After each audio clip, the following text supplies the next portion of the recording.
আসসালামু আলাইকুম। আজকে আমি বোয়াল মাছের রেসিপি দেখাবো। মাছটাকে আগেই ধুয়ে কুটে রেখেছি, মশলা দিয়ে মাখিয়ে রেখেছি। এখন মাছটাকে আমি ভেজে নেব।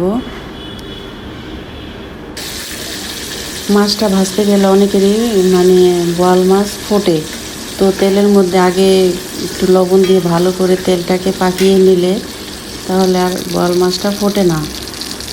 খুব অনেক সময় দেখা যায় যে ফুটে হাত পায়ে আর কি ছিটা লেগে ঠোসা পড়ে যায়।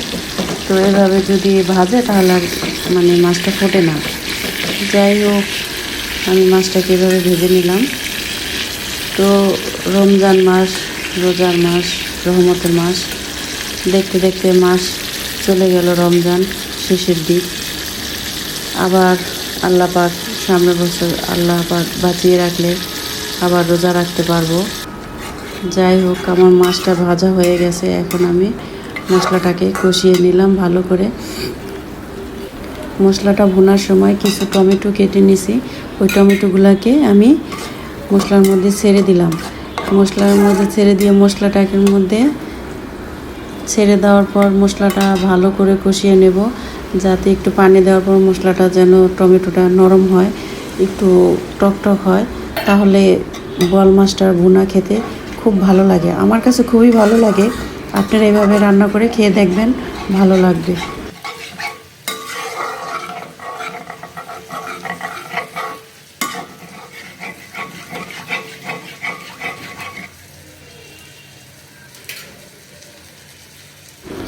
আমার মশলাটা কষানো হয়ে গেছে। এখন আমি কিছু কাঁচামরিচ দিয়ে দিলাম।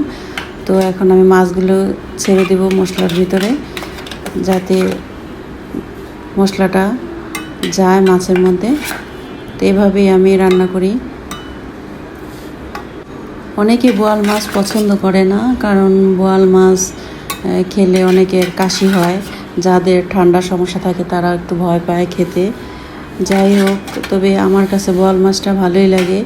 তবে আপনারা টমেটো দিয়ে এভাবে রান্না করবেন, খুবই ভালো লাগে, সুস্বাদু লাগে। একবার ট্রাই করে দেখবেন, ভালো লাগবে। তো আমার মাছটা রান্না প্রায় শেষের দিকে। এখন আমি মাছটার উপরে একটু শাক বাটা দিয়ে দেব।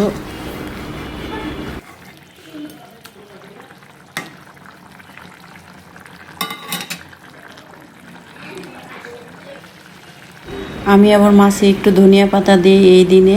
তো ধনিয়া পাতা দিলে আলাদা একটা ফ্লেভার আসে, ভালো লাগে। অনেকে আবার এই ধনিয়া পাতাটা পছন্দ করে না, কিন্তু আমার কাছে খুবই ভালো লাগে ঘ্রাণটা। তো ধনিয়া পাতা দেওয়া হয়ে গেল। একটু মাঝে মাঝে আমি একটু নেড়ে চেড়ে দিলাম, যাতে সিদ্ধ হয় ধনিয়া পাতাটা। তো এই হলো আজকে আমার বোয়াল মাছ ভুনা রেসিপি। তো আমার এই ভিডিওটি ভালো লাগলে অবশ্যই সাবস্ক্রাইব করে দিবেন। ভিডিওটি ভালো লাগলে লাইক, কমেন্ট, শেয়ার করে দিবেন। আমার চ্যানেলটির পাশেই থাকবেন। আপনারা সবাই ভালো থাকবেন, সুস্থ থাকবেন, এই কামনা করে আজকের ভিডিও শেষ করছি। আল্লাহ হাফেজ।